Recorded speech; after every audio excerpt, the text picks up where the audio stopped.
Hi guys, my name is Koram and today I'm going to have video for Angular forms and validation. Forms are very important for applications because we receive user input through the forms. Validations, they make sure that the input is valid or correct. Forms or validation, they can be divided in two types. For example, the form can be template driven form or reactive form.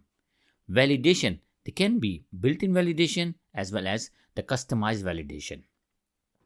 This is my first part of the video where I will talk about only the template driven form, and I will cover or implement built-in validation as well as the customized validation. Here are the few key points or key elements which I will discuss throughout the video. So enough for the theory, let's talk about the coding. First of all, I have created a new component. It's totally empty. Here we can see there is nothing, and here it's empty. Okay, so first of all, I'm going to have a new form. Actually, I have a text which I'm going to copy, and here it's a very simple form. Right now it has few control element and few bootstrap classes like margin, text center, and so on, and it looks like this. It's very simple. It has only 3 properties. I'm trying to make it very simple so it will be easy to understand. Right now, is it a template driven form? No, it's not a template driven form. So the question is how to make it template driven form. For this, we have to add a form modules. So in the app modules, here I'm going to add form modules. Import forms module. Okay, and copy here. That's it. Now our this form is template driven form.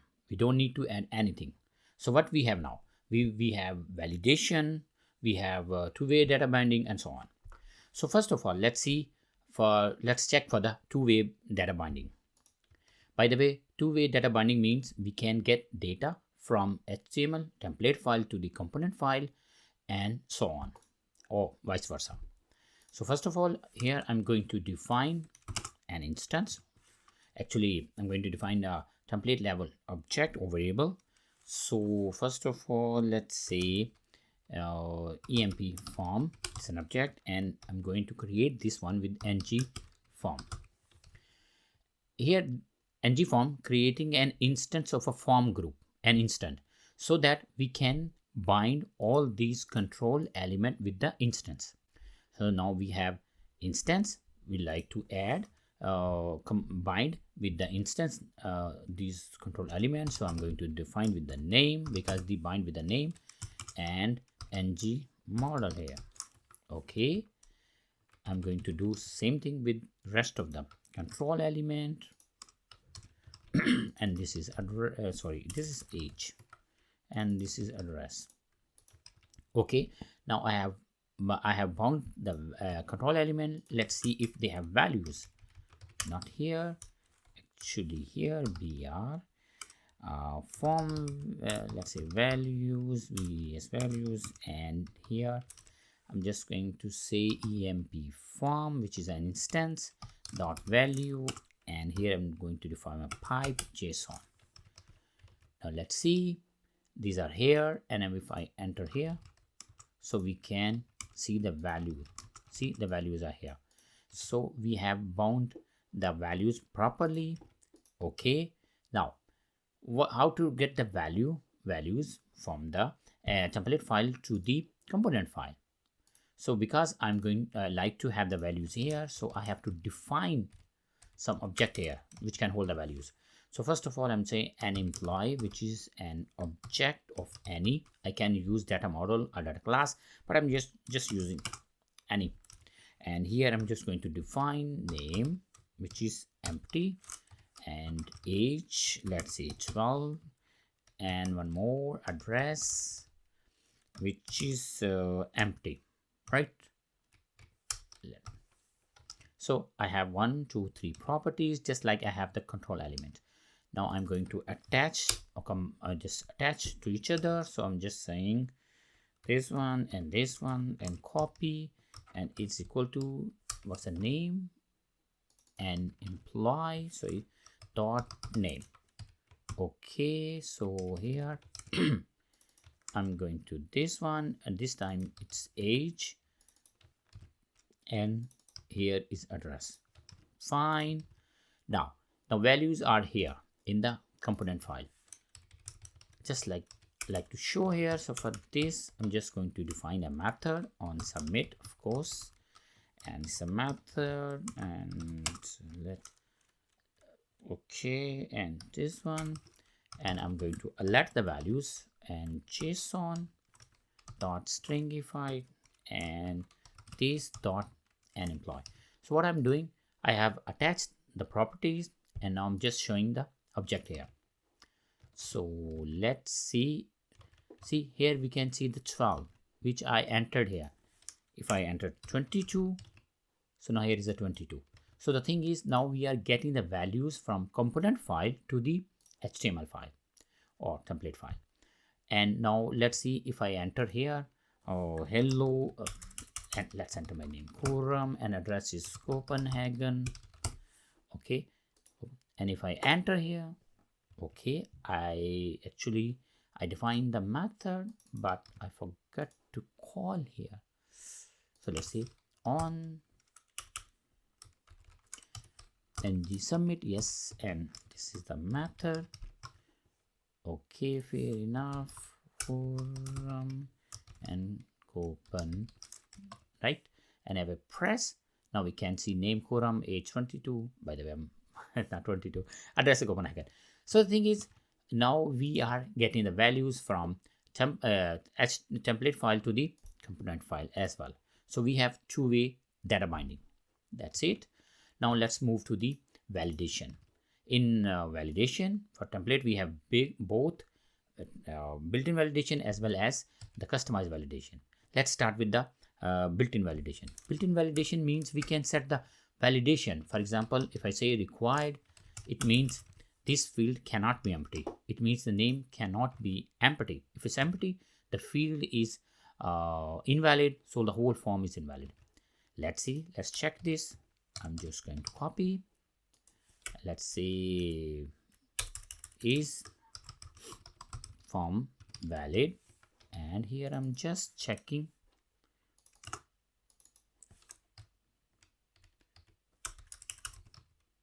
valid, and I don't need any pipe, so I'm just going to close. So here I say is form valid, and it says false because we said it's required. It means this cannot be empty, this field. And if I enter anything, I'll enter my name Khurram. Now we can see this is the valid because we have put validation only on this first control element. That's it. So this is the validation. We can also have like, because it's a text field, we can say minimum length. It means the length of the string. So let's say 5. So now if I enter let's say ib small name, still it's invalid. The form is invalid because here we said it should be minimum 5 characters. So if I enter one more, now we can see it's more than 5 characters, so it is valid now. This is we can build this is how we can implement the built-in validation. I can also do the here same thing. So I'm just saying require. Okay, so now this is also, if I enter here Khurram, but this still form is invalid because this is also required now. So just enter. Okay, now the form is whole form is true. What next? Next thing is we also have to show the user that which the control elements are invalid and the message. First of all, I'm going to write a CSS class. So error, and here I'm just saying border 1 pixel solid red, and I'm going to say border left, and let's say 5. And okay, this is the class which change the border, and here I am saying ng class, and it will assign the class error, which is we have defined here only when there is, actually I have to define the local variable here, and yes, it's name and it's ng model. Yes, so name dot errors, ERROR errors. If the name has error, okay, then show this one. And I am going to apply it same here, because we have validation on both these fields. So here we can see it's have the red border, but it's not good, because when we refresh the form, it automatically shows the red border.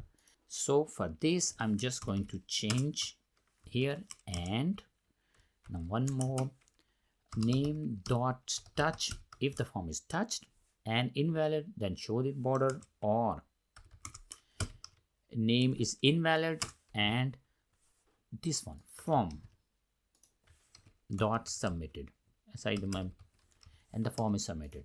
I'm just going to copy this one here, and instead of name, it's address. Actually, I don't have address here. Address, and it's ng model, and actually I don't need to. Okay, so now see, it's nice at the start, but if the user get the focus and then doesn't enter anything, now it's invalid, and it says if it's touched and error, now the border is red. Okay, and similarly here, fair enough. But I like to have more, that if it doesn't matter if the user has touched the field or not, if user press the submit button. Okay, let's stop here. I'm just going to stop that. If the form is invalid, then it should not go to the control file. So I'm just saying emp form, okay, dot form dot valid, and here is saying that only move to the next file if the form is valid. Now if I press, it's not moving, and it's showing the field which are invalid with the red. So we have it. So now we can the user can see which control elements are invalid. But the problem with this method is that we have to write this big line with every control element which will have the validation. So imagine if we have 30 control elements, then we have to write this line for, let's say, 25 which they have validation. So it can be better. So if we just write here, so I'm just going to command, and I'm just going to write a class here which says input dot ng dot touched, if the field touched, and ng and not submitted, invalid. So let's write first ng invalid and ng touched. If there is input which is invalid and touched, then just copy these both, and now we can, let's see if I see same thing. So I am also going to delete this line. See, now we can avoid these extra line here. Of course, if there are 30 fields, then 30 lines, it will be complex. So here we have this one, and we have the form. It's working with the touch, but if I refresh and submit, it's not right now, although these both fields are invalid. So for this, I'm going to add one more class here, and it says ng submitted and input dot ng invalid. Yes, and I'm just going to copy here. If I submit, now we can see this is have the red border. It's just because the whole form have this class, and invalid input they have this class. So that's it. So this is how we can implement here, and we can delete this one. And okay, here next thing is okay, if I check here, now the user know that this is invalid, but if I write if, still is invalid, so we have to give the message. So for this I'm going to write div, and let's say here I'm just going to add that when it should be visible. So first of all, ng if, okay, and say name dot error, okay, if it has error, and name dot in touch, touch touched, or the form emp form, this one is dot submitted. Same, this div will be visible if the name is have error, this one in the field, plus the name is touched, or then the whole form is submitted. Okay, if it's like that, then there is a small, I'm just going to show the message, let's say class text danger dng, hopefully it's fine. Okay, I'm just saying name can't be empty, empty. Okay, one more message, and this is if it's not empty but still the length is less than 5, so I'm saying name should have minimum 5 characters. Let's say it's just a characters. Okay, maybe it's right. Okay, now if I see it's showing the both messages, which is wrong, so it show here, I'm just going to write ng if, okay, now name if name dot errors, here is this one required, then show this message. But if just copy here if the error is this one, so show the second message. Now let's see, it's a name cannot be empty, first one. Okay, if I enter ib, which is a valid name, but now say name should have minimum 5 characters, so I have to have write the second.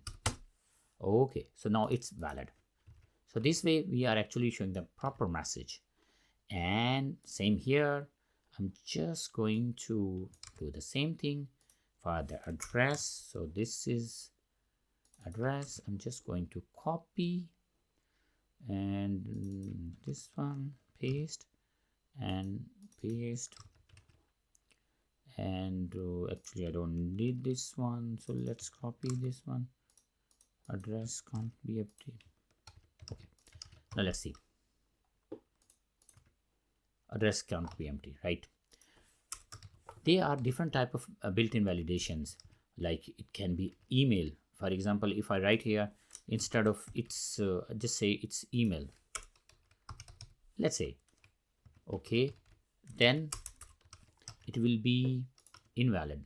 Doesn't matter if we enter here, still it's invalid, because then I have to write proper email, let's say .dk. Now it's valid. This is how we implement the built-in validation. Now let's move to the customized validation in template driven forms. As we know, we implement validation in template driven form with directives. So for customized validation, we have to write a new directive. For this, I'm just going to open the new terminal, and actually here we shall create a new directive. So ng generate directive, and it will be inside the directive, and let's call age group. Okay, now I'm going to create a new directive. Okay, and it's here. So first of all, let's add the provider, and here, sorry, that's this one and this one, and provide, yes of course, an ng validators. Actually this, it will provide a set of different validators which we can customize. And next is use existing, and this is our class, and multi, yeah, of course true, because, and now I'm going to implement the validator because now we have it, and we have to actually, yes, we have two methods, and actually we shall write our code here. So just comment this one, I'm not sending any error, and here. Okay, so actually I'm going to implement our customized validator at age, this one. So let's this one, and here I will say the employee of age between 20 to 30, 20 to 25, 30 to 35, and 40 to 45 can submit the form. Okay, so let's say I'm just, instead of abstract control, I'm going to add form control. Actually form control extend the abstract control, but it represent a single control element, that's why, and it has extra methods for the individual control elements. Okay, so now just return null, looks fine, and yes, and that's it. Okay, let's say age, which is type of number, and it will be control dot value. Now we have value of the control element, actually this one, because I'm going to implement here. Which one? This one. Now we are now it's implemented customized validation with the age control element. Okay, so now we have the value of the control element here. So if age is less than 20 or age greater than 45, then is the error. So let's say return, what should we do? A age invalid, and it's true. Okay, and the second, because we have to define three groups, so age, if is age greater than 25 and age less than 30. Okay, again this one, and if age is more than 35 and less than 40. Okay, this is actually we are making sure the employee's age should be between 20 to 25, 30 to 35, and 40 to 45. Yes, three age groups, and this one 22, 20, 30, 25 to 30. Yeah, it's fine. Okay, now let's come here, it's implemented, and let's give the name, so age ng model. Okay, and I'm just going to check here age and age, not here. Okay, here we can see is age valid, and it's true because it's 22, and 22 comes in this group. But if I enter 12, now it shows the red border and it's false because it's out of the group range. That's good. We have implemented customized validation with the help of directives. Okay, now if you like to show the message, then just copy the code. So just this one, and I am going to copy here, and this is age, so age errors, age touched, and this one, and let's delete this one. So we can write the message age should be between 20 to 45. and error is, what is the error? Error is actually this one. It will return this error if I do this one. Okay, so now there is fine. If I enter 19, it says error, and if I make the more 20, it's valid, it's fine. 21, 22, 3, 4 is still valid. 26 now it's invalid, and so on. One last thing, actually we can also return different error codes. So let's say it's 20, it's 30, 25, and it's 35. Okay, so now I'm saying if it's 20, then this is valid, and if it's 20 to 25, or if it's 35, so we can write different messages. Actually age shouldn't be